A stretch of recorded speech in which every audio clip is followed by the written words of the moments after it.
Call this council meeting to order at 6 p.m. I need a motion for the adoption of the minutes, please. Resolved that the minutes of the regular meeting of council held at City Hall on Monday, February 11th, 2019 be adopted as circulated. Moved by Councillor Budds and seconded by Councillor Espy. Favor? And that's carried. We have one delegation this evening. Steve Razan from the Canadian Blood Services is here to do a presentation. Yes. Thank you. Good evening. My name is Steve Razan. I'm the local territory manager for Canadian Blood Services. It's my role to work with organizations and businesses like local government to encourage everyday citizens to come out to donate blood. And I know that we have a couple blood donors here in the room because I know that the mayor donates, and I know that some other people in the room might as well. In Manitoba, we need about 1,000 donations a week to meet hospital demand, and we hold monthly donation events here in Portage la Prairie.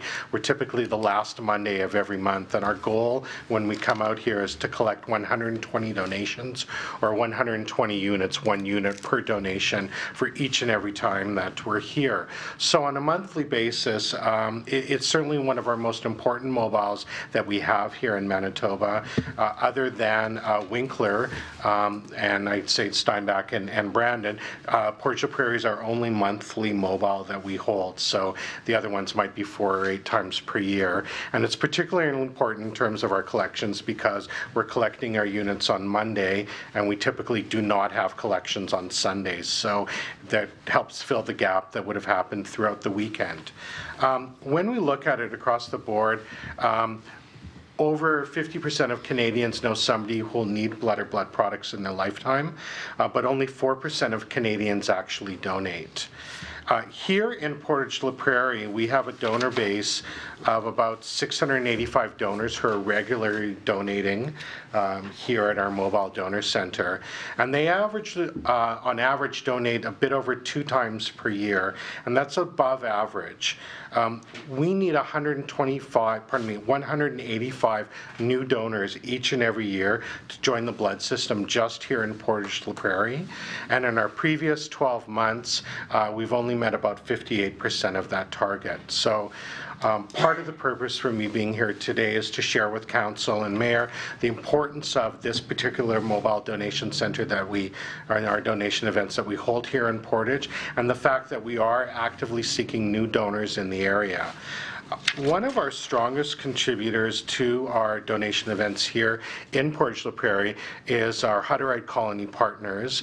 Currently 27 of them support Portage la Prairie, but when we look at the data throughout the year, we've seen around periods of times where there may be planting or harvest or other religious holidays, we may be seeing a lack of donors when the colonies are not coming out to support us. And while we did reach over our collection target overall for the 2018-2019 year, or going back 12 months, only 8 out of our 13 events met our collection goals. So while we are meeting over all our goals throughout the year, we're not meeting at each and every event, and so part of that could be helped by some additional donors joining the donor base. At the end of the day, Canadian Blood Services would like to see people donate maybe once or twice per year rather than donating every time that they're eligible. And just for the stats is that women are eligible to donate every 84 days and men every 56 days. So how does that pertain to Council here? Well, we have had support from Council for various campaigns throughout the year. Mayor Ferris has been out to the last 3 donation events around our Christmas period. So this year was New Year's Eve and has been out to donate, and we've had the media come out and tell a little story about that.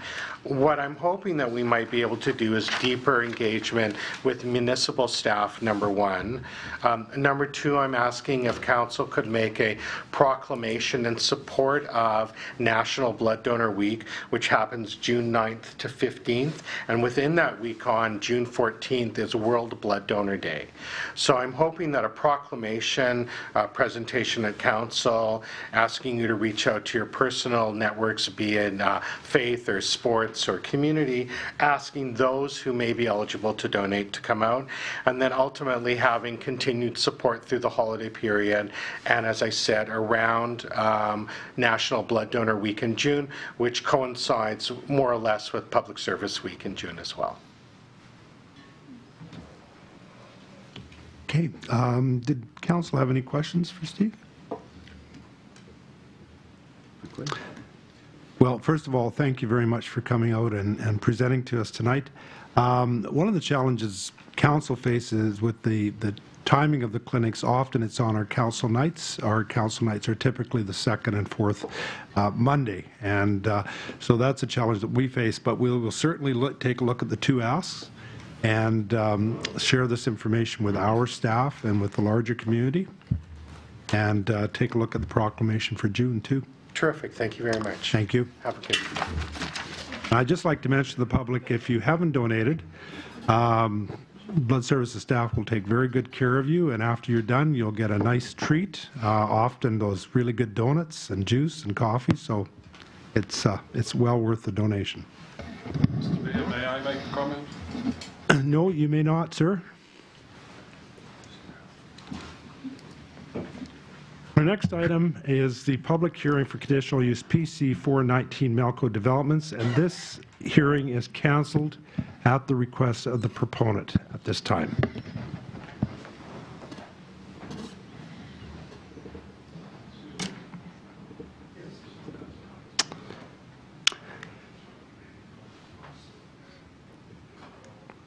So we're going to move right into committees. First up is Finance, Legislative, and Property Committee. Councillor Budds, please. Thank you. I covered off this item in our committee meeting of last, and so it really is just to review and approve the external audit plan for completion of our 2018 financial statement. I kind of identified some of the small changes that we're going to see in that audit plan and eventually the finalized audit at our last meeting, and there were no questions, so I'll move right into my recommendation. And that is that the Council of the City of Portage la Prairie approve the audit service plan with Myers Norris Penny for the completion of our 2018 financials and consolidated financial statements. Moved by Councillor Budds and seconded by Councillor Espy. Any questions or comments on the motion? All those in favor of the motion? And that's carried.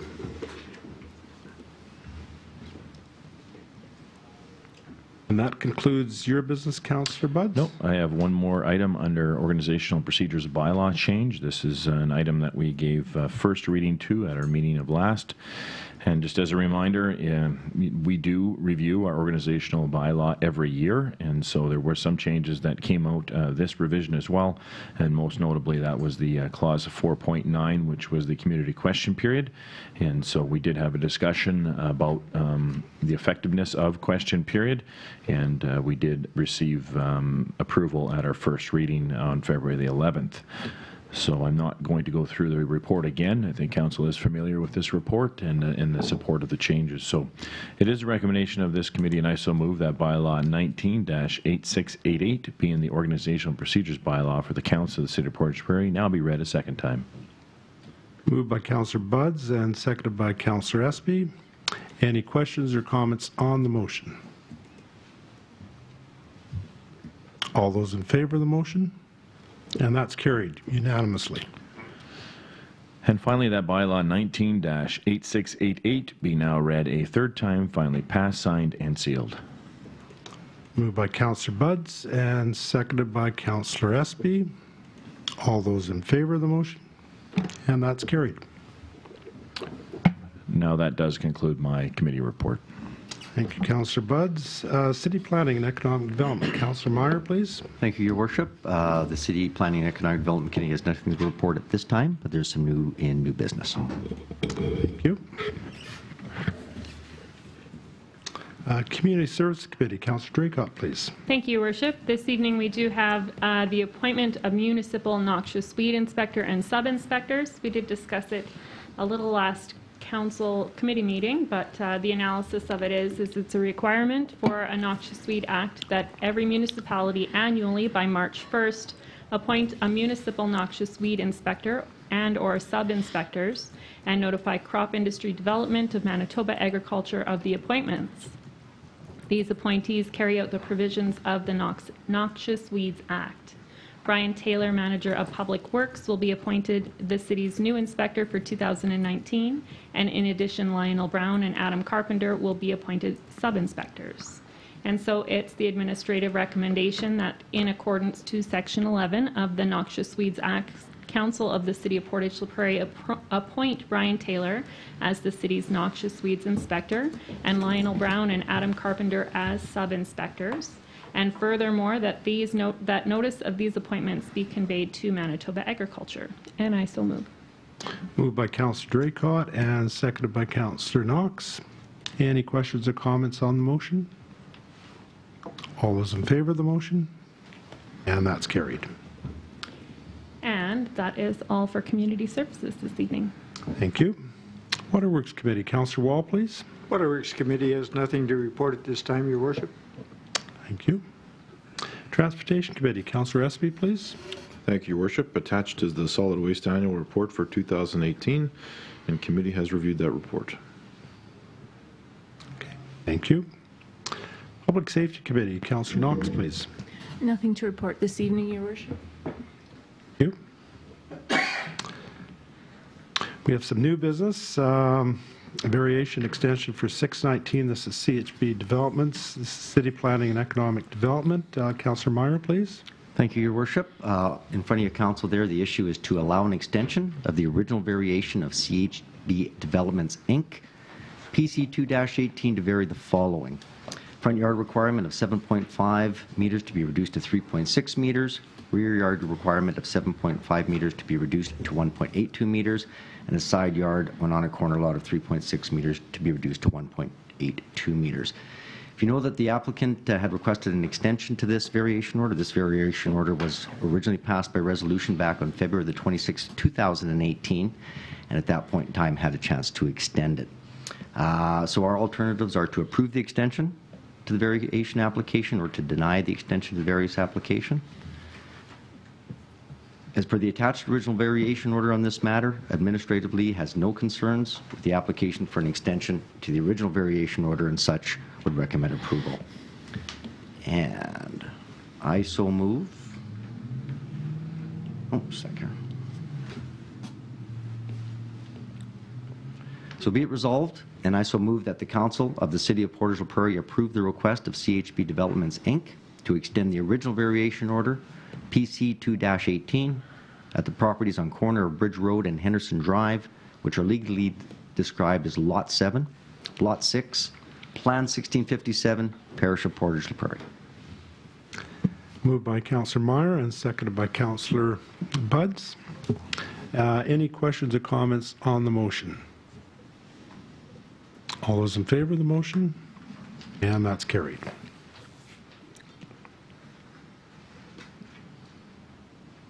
And our second item of new business, Councillor Buds, this is... Councillor Meyer. All right, Councillor Meyer, this is yours too. We have one very similar to the previous one, another variation extension. The previous order was passed February the 26th, 2018, and of course this order shall expire if not acted upon within 12 months of the date of making. That's there for your reference. So this variation is to, the issue is to allow, was originally to allow an extension, oh sorry, the issue now is to allow an extension of the original variation, Market Developments Limited, PC 4-18 to vary the front yard requirement of 7.5 meters to be reduced to 6 meters to allow for a larger rear yard. So the applicant originally applied for it February the 6th, 2018. It was granted at that time, and he's now recommending a, or asking for an extension. So the recommendation, and be it resolved, and I so move that the Council of the City of Portage la Prairie approve the request of Melco Developments Limited to extend the original variation order, which was PC 4-18 at the properties on number 35, 33, 27, 25, and 23 Melco Drive, which are legally described as lots 30, 31, 34 to 36, Block 1, Plan 53601, Parish of Portage la Prairie. Moved by Councillor Meyer and seconded by Councillor Buds. Any questions or comments on this motion? All those in favor of the motion? And that's carried. Well, Councillor Buds, the next item of yours, this is the 2019 budget speech. Thank you. Your Worship and fellow members of Council, it is my pleasure as Chair of the Finance, Legislative and Property Committee to present to you our 2019 City of Portage la Prairie budget for approval. For the last number of years, this Council has worked towards aligning our resources and our relationships with peer governments to become intensely investment ready. I'm very pleased to report that with over $100 million in building permits issued in 2018, our city and the surrounding rural municipality are now in the midst of a construction boom. Projects are being built in the south and east ends of our city, coming soon to the west end, and there are massive investments by both Simplot and Roquette being made west of our great city. There is a heightened sense of optimism in our community, encouraging new housing, business, and commercial starts. While growth has been outstanding, the impact of property taxes will be delayed to 2020 through 2021 and honestly beyond that amount. And that's until projects are complete and occupancy permits are issued. The city's overall assessment has increased slightly by $70,000 for 2019, while our expenses and the need for infrastructure spending continues for our city to be ready for investment into the future. While we've done an admirable job of attracting and retaining investment, the fiscal realities of running this municipality amidst rising operating costs and reduced provincial funding has made this a challenging budget year. Our expenses continue to increase and outweigh found cost savings and efficiency opportunities we've used in the past to meet minimal tax increase targets. While the city has placed funding in its reserves for large future project expenses, we realize these funds are not self-sustaining and require yearly reinvestment. So with judicious use of our reserves for large project work in 2019 and multiple reviews of requested budget spending, we are including a 1.5% increase to property taxes for 2019 so we meet the required demands of our city into the future. A quick explanation would be a $250,000 assessed property will approximately pay $35 more in property taxes in 2019. A new council was elected in October, midstream in our budget development process. The 2019 budget continues to support our strategic initiatives of fostering growth, community involvement, communication, and fiscal sustainability, with latitude to incorporate the council's new strategic initiatives in the future. So I'll just cover off a few of the highlighted sections. So fostering growth. The new Island Causeway project was recently presented to Council and to our community. If you've not viewed the new multi-mode causeway, we encourage you to do so at the city's website. This project is expected to be fully paid for by government funding and primarily from federal government tax allocations. Our city's annual allocation is approximately $700,000, and we've been saving these payments in a gas tax reserve for many years, waiting for the day we would start this project. So whether you drive, walk, bike, snowmobile, ski, portage your kayak or canoe to Crescent Lake, or want to picnic and enjoy the beauty of our lake, the new causeway has something for you.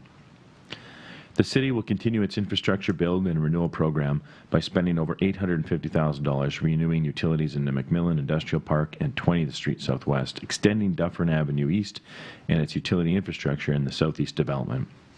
Large projects are planned in progress at the Water Treatment Center and the water pollution control plants to support water quality, effluent standards, as well as to accommodate the larger utility demands for our industrial customers.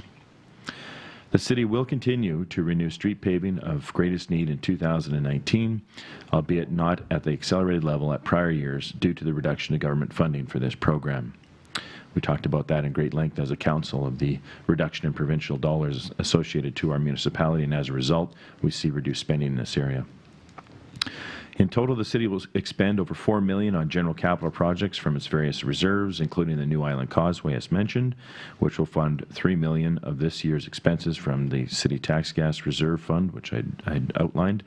And for our utility fund, over $22 million in capital projects are budgeted, which will be funded with $2 million from our 2019 revenue, $3.5 million from reserves, and $16.5 million from the provincial government funding. The Phase 1 water pollution control rebuild for our LRAR, which stands for Low Rate Aerobic Reactor used for pretreatment of industrial waste, began in 2018 and will be completed this year. This project is fully funded by $28.5 million of government funding and $13.5 remaining to be expended in 2019. So under the category of community development, 16 community organizations will be awarded community grants of almost $300,000 in total. A complete listing of approved grants will be posted on the city's website shortly, and we will communicate directly with each successful applicant. In addition, funding was granted to 4 city committees. Of special note is the city's Heritage Committee, who will be actively involved in the Wallace Mausoleum refurbishment during the 2019 year. And although not expected to be done in 2019, full operational funding was granted to the Parks Committee for the interactive fountain in Simplot Central Park, pending fundraising that's currently underway and obviously installation. 6 partnership organizations were granted a total of $1.8 million in funding, and of special note is the Hub organization, who works with low at-risk youth and their families in a proactive manner to reduce crime in our city, which will be funded by the federal government. Federal funding for our Indigenous Coordinator has been procured, and an Indigenous Advisory Council is expected to be implemented in 2019. Communication. Well, we continue to support our citizens' preferred communication method with the city through radio, online, newsletters, and newspaper articles and releases. For those preferring electronic options, the city introduced an enhanced website in 2018 and has a social media presence throughout Facebook and Twitter. We do endeavor to listen and act on requests under the category of transit. We've allocated $50,000 to complete a transit study for the city. This funding is equally matched by a grant from the Federation of Canadian Municipalities. Transit has been identified as a gap in our city services, and we need to investigate a plausible and sustainable solution. Pedestrian safety. Lighted controls will be installed at the existing crosswalk in the 600 block of Saskatchewan Avenue West. And under fountains and nature space, the appearance and operation of Island Park Duck Pond and Rotary Crescent Lake Fountain will be enhanced by moving the lake fountain further east and adding a fountain to the duck pond to help improve that water circulation and the appearance of the water in that area. Fiscal sustainability. So the city manages over $200 million in general and $500 million in utility capital assets. So maintaining these assets imposes a very large obligation on city resources, time, and funding. Asset management plans are being mandated for Manitoba municipalities by the provincial government, as all parties recognize funding repair and replacement of assets on a demand basis is unrealistic. You simply cannot wait until there is an issue. You must pre-plan for them. There must be a planned approach using a combination of planning reserve contributions from the city, government funding, and other grant funding sources. So regardless of our fiscal plan, sometimes incidents happen that we can't control but impact both the city and its citizens. And just highlight a little bit of what I was speaking to earlier with regards to the taxes that we'll be collecting. In late 2018, the Provincial Municipal Board advised the city that they had settled a multi-year tax appeal for the Canadians in Portage la Prairie. Although assessments are done by the provincial government, the impact of this settlement is fully borne by the city and its taxpayers, including a repayment of reassessed school taxes and interest due to the settlement date. So just a small example of those changes means that the impact of the city and its taxpayers will be $275,000 in 2019. We have chosen to use reserve funds for this payment and not to impact property taxes. The appeal decision made by the province will have an ongoing impact on the city's property tax revenue of $10,000 annually and reduces reserve balances for future projects. Secondly, the provincial government passed legislative amendment in 2018 that changes the approach used for homeowner education property tax credits, and that means that they only apply to school taxes. Commencing in 2019, no deductions to homeowners' property taxes will be made should their school taxes be less than $700 totally. The impact to our city is that over 450 taxpayers will be paid between 1% and 126% more on their 2018 taxes solely due to this provincial government change. I think that's very important to note. This is not a city change. This is a change in legislation from the provincial government which affects the school tax credit. Housing growth in our city has led to revenue sources beyond property tax revenue. The city expects to collect over $175,000 in development fees for new construction and over $480,000 in revenue from the sale of city-owned land for new developments. We continue to explore more innovative ways of funding city operations. 2018 was a dry, grass fire-prone year, and our new Manitoba-made mini pumper will use a pump-and-roll system that efficiently fights grass fires. So in summary, the City of Portage la Prairie's 2019 budget is, for the general fund, the total operating budget is $19 million and the total capital budget is $4.2 million. For the other side, our utility fund, the total operating budget is $7.8 million and the total capital is $22 million. As is our practice, no surpluses are forecasted. When actual results are better than budget, the difference is contributed to our reserves for use in the future year for projects and capital purchases. So as per normal, the next steps in our 2019 budget process will be to await receipt of the Portage la Prairie School Division's budget. And I know they had their open house and presentation of their budget last week. And this is used to finalize our financial plan and determine the total mill rate. So we are projecting that work will be completed in April. A public hearing will be held to finalize and approve our financial plan for 2019, and your tax billing will be mailed to you in May, and we will provide you a 2019 tax impact calculator on our website. And this speech will be posted on our city's website in the next few days. So, after a lot of hard work by all city departments and this council, I'm very pleased to move that the the Council of the City of Portage la Prairie accept the 2019 budget and this speech. Moved by Councillor Buds and seconded by Councillor Espy. Questions or comments on the motion?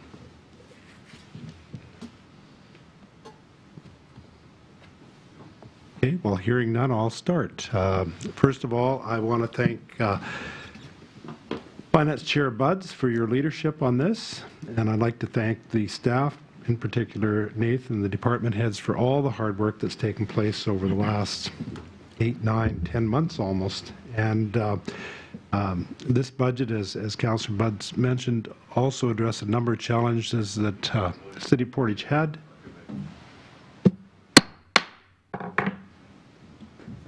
Number of challenges the city faced. Certainly the successful appeal of the assessment by Canadians had a major impact. That was managed well by the staff. That was something that this council nor administration had any kind of control over.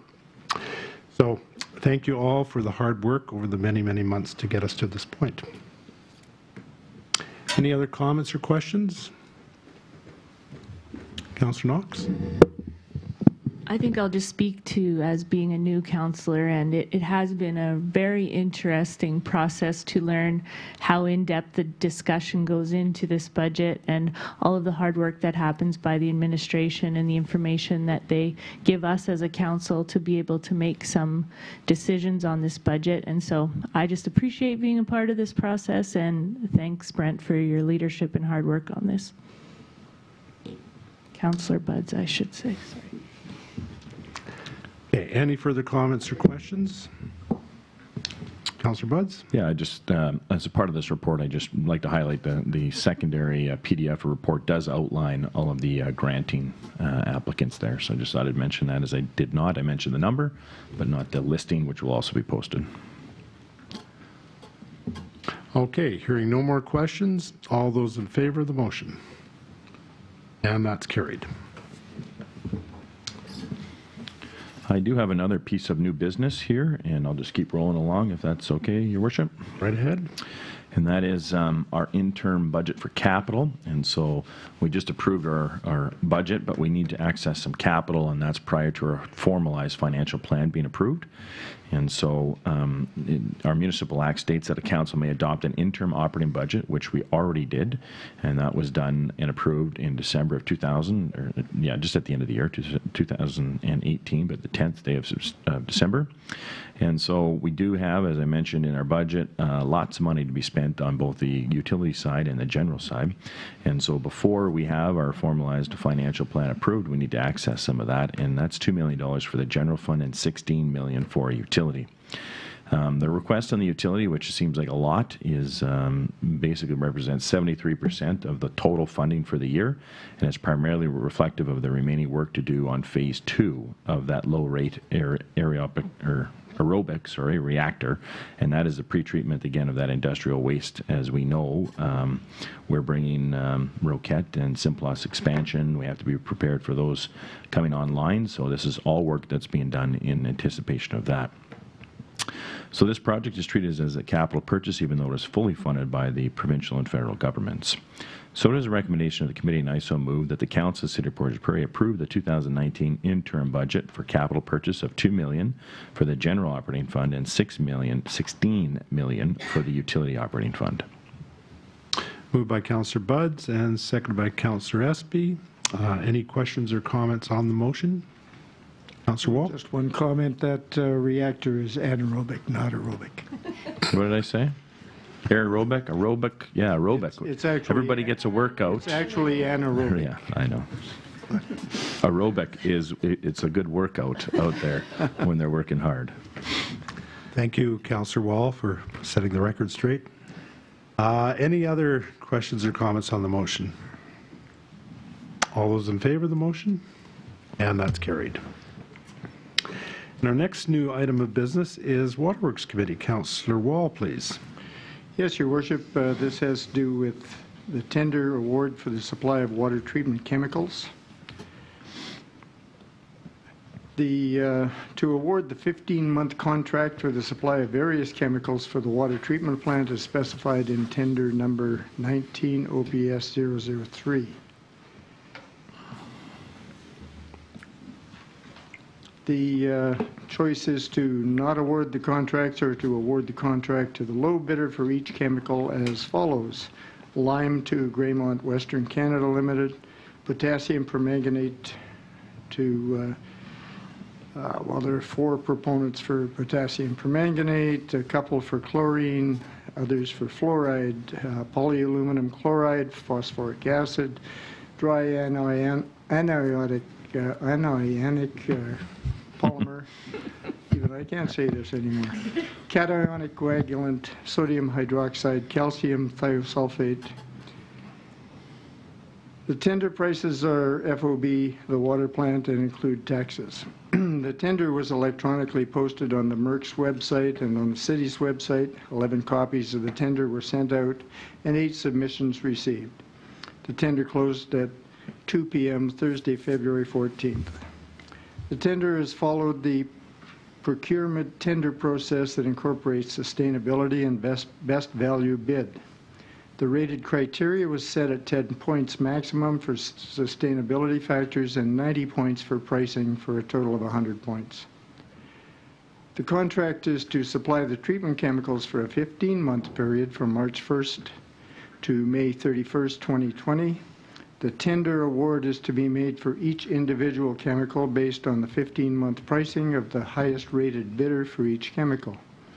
The quantity of chemicals for this tender was increased to accommodate the extension of the contract period from 12 to 15 months. This has been done so the tender dates between the Water Treatment Division and the Water Pollution Control Facility can coincide in 2020. This would allow one chemical tender for both facilities. Some chemicals are only shipped in bulk quantities, and in some cases we must purchase more than 1 year's required quantity, for example, cationic coagulant. In other cases, we will have significant inventory on site, and a full year's supply has not been tendered. This is why the estimated annual cost below is not exactly the same as the tender-adjusted annual cost. Below is a comparison of the budget to estimated annual costs for each chemical. Chemical expenditures are expected to be reasonably close to budget estimates. And there follows a list of the budgeted and estimated annual costs for each chemical. The overall annual chemical budget is $1,082,683.28, and the overall total annual chemical price is estimated at $1,005,956.72, excluding GST. The overall tender price, including GST, is $1,312,444.22, and the overall tender price, excluding GST, $1,249,946.87 for a 15-month period. The recommendation is, and I so move, that the Council of the City of Portage la Prairie award contracts for the supply of treatment chemicals for the water treatment plant for a 15-month period as specified in Tender 19 OPS 003 to the following companies for the respective chemical product for their submitted tendered price, including GST, as follows.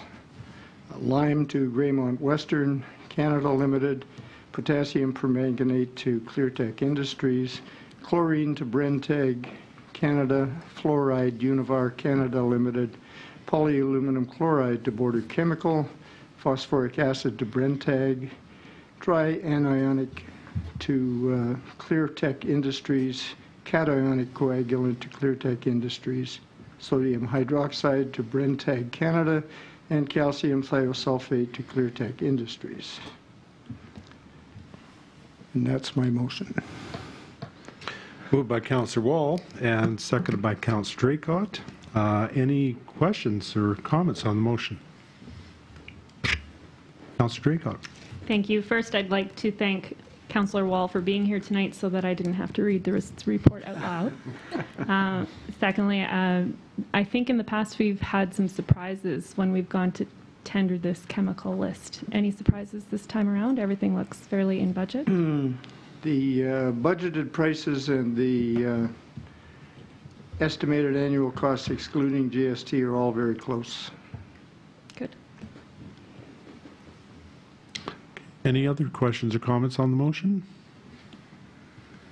All those in favor of the motion? And that's carried. And that is our last item of old business. So council is adjourned at 6:36 p.m. and we're going to move right into committee. And for folks that don't know, committee is open to the public and open to the media.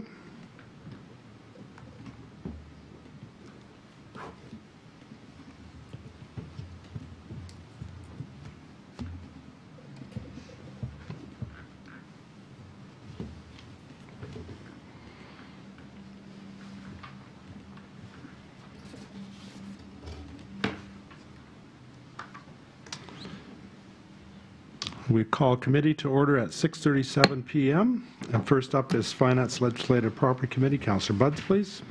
Thank you, Your Worship. This committee has nothing to report. Thank you. City Planning and Economic Development, Councillor Meyer. Thank you, Your Worship. I just have one report. It's my favorite report, being in the chair that I sit in. It is the building report for January of 2019, so I would like to draw council's attention to the combined totals for the one area. We know last year that we had over $100 million for the very first time in permits. I'm excited to say that for the month of January, we've already exceeded last year's January year-to-date by almost double. And most of that's reflected in new permits in the industrial sector. Any questions on that report? Just one for, maybe for Mr. Fraser from the Planning District. Is staff keeping up okay down there? Yeah, everything seems to be going good. Okay, thank you. And that's all I have, Your Worship. Thank you. Community Service Committee, Councillor Draycott, please. Thank you, Your Worship. Next council meeting, we will be discussing the Portage la Prairie Revitalization Corporation Agreement. Their agreement within the city is expiring. It runs out February 28th, 2019. And so we will be looking at renewing their contract and going through what the city agrees to and what PCRC agrees to in maintaining that contract between the two organizations. Any questions on that this evening? Councillor Budds. Yeah, just a quick question with regards to the other funding that the PCRC does receive, I think, provincially, and what funding assurances that there is from another level of government for the PCRCs. Do we have any knowledge on terms of our agreement aligning with any provincial agreements that might be out there? Because as we know, and I just read in our budget, there's different levels of support for different things with this government. So just a question on that. I would defer to Mr. Pito or to Ms. SB. We have a core funding agreement with Neighborhoods Alive through Municipal Relations until 2022. Thank you. And if there are no other questions on our PCRC agreement, I do have our 2019 Visitors Guide sitting on the table beside me. I do see that they've come out. Mr. May, would you be able to explain what organizations have collaborated to put Portage in the spotlight this year? We have been very collaborative regionally with the partners in Central Manitoba Tourism, allowing us to leverage our visibility across the region and even across the border. So very excited about the publication. It just arrived at my office at 3:30 this afternoon, so it'll be distributed very soon. Excellent. And we can see them at Pred as well as other areas around town? Yeah, it'll be a similar distribution locally as we saw with last year's visitor guide. And the electronic edition is already posted, so we'll be able to share that tomorrow. Great. Great work on that. And that's all for the Community Services Committee this evening. Thank you, Councillor Draycott. Waterworks Committee, Councillor Wall, please. Waterworks Committee has nothing further this evening, Your Worship. Thank you. Transportation Committee, Councillor Espy. Thank you, Your Worship. The Transportation Committee has one report to review this evening. It is the 2018 Request for Service Database Report, and it is for information only. In mid-2017, administration began using CityWorks to replace the previous Access database that was used to track complaints and concerns received by City Hall, the Operations Department, and Bylaw Enforcement. We now have 1 full year of data using this new system. Concerns and requests for service are entered into CityWorks, submitted to the appropriate department, dispatched for action, and then completed and closed. Should there be any subsequent calls regarding reported complaints or concerns, the system allows all staff to see if the problem has already been reported, if it can be resolved, what stage it is at, and when completion can be expected. 1,615 calls were received and logged in 2018, and a summary is attached. I won't go through the entire summary, it's quite lengthy, but it is there for your perusal. This new database proves to be more effective than the previous one, with more categories being tracked. It is also expected that Bylaw Enforcement will be logging more calls going forward. The last year with complete data was 2016, with 643 complaints/requests logged. Although the database reveals that calls were addressed in a timely manner, it is difficult to track the time between receiving a request and the request being completed. Some requests are seasonal and weather dependent, and issues such as unsightly property can take 2 to 3 weeks to close due to the process of delivering warning letters and giving cleanup deadlines. If there are no questions, there are questions. Councillor Buds, please. I like these types of reports because then they allow us to hear from citizens and then track a timely manner of resolve for citizens. The one observation, well, it is a question, I guess, and maybe more directed towards Mr. Pito, but in 2018, there were 1,600 plus calls, and in 2016, where we had our last, in the report it says the last year with a complete set of data, was only 643. So we're almost talking about 1,000 more calls 2 years later. Mm-hmm. Is that a trend? Is there anything that can be identified? Was it we weren't that, we'll say, accessible in terms of logging our complaints back in 2016, or are there just that many more of them? Maybe just a little bit of explanation on that.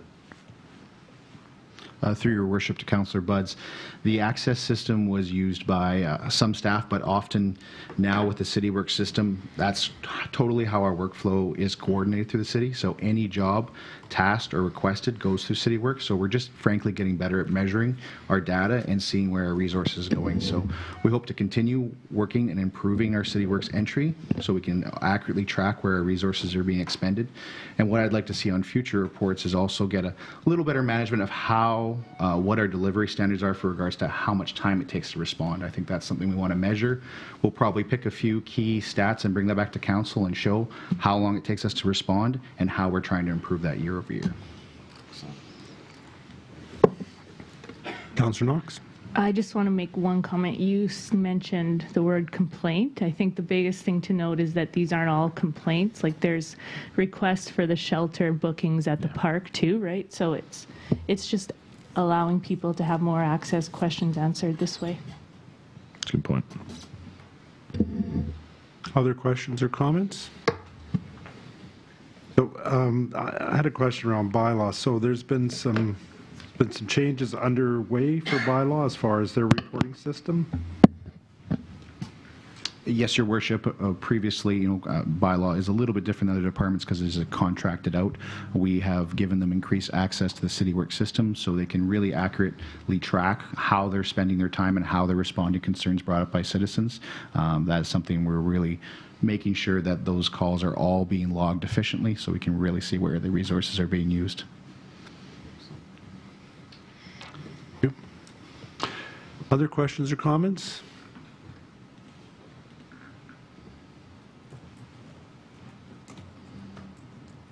Well, hearing none. That concludes my report. Thank you, Councillor Espy. So before we adjourn, we are having question periods, so this is a chance for members of the... Your Worship, you missed me. I'm sorry. Councillor Knox. Public safety has nothing to report this evening, Your Worship. I deserve that. Thank you. Now that we're finished with the committees, we'll move into question period. So if there's members of the public would like to ask council an information-seeking question, we will endeavor to answer your questions for you.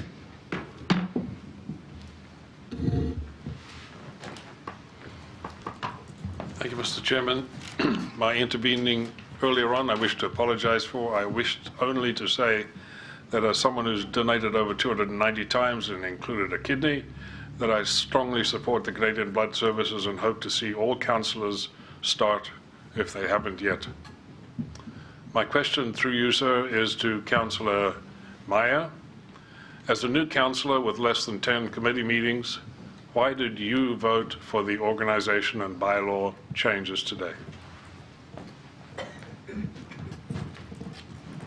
Mayor, I think I made, we're talking about the question period ones? I'm going to assume that, yes. Right, I think I made my comments clear last council meeting, and I stick to those comments today. If you want to go back and refer to them in on YouTube, those comments are the same as they were last council period, Mr. Knott.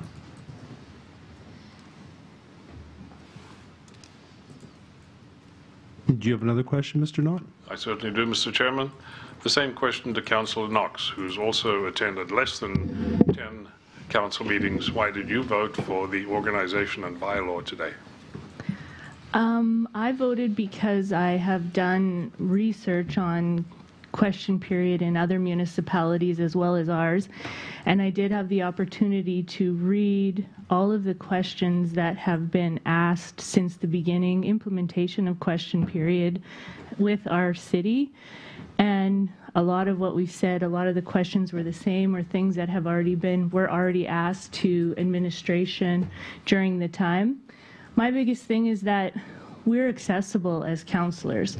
I mean, I get Facebook messages on a daily basis, phone calls. I have people, whether appropriate or not, come to my office and ask me questions, ask me when you're out. So we're very accessible.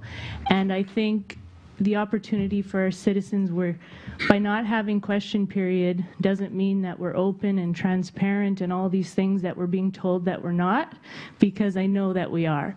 So I hope that citizens keep contacting us in all of these different ways, and question period just isn't serving the purpose that it was intended to in the first place. So that's why I voted in favor of it. Thank you, Councillor Knox. Are there any other questions from the gallery? Going once? Twice? Well, hearing none, committee is adjourned at 6:49 p.m. Thank you, everybody, for coming out.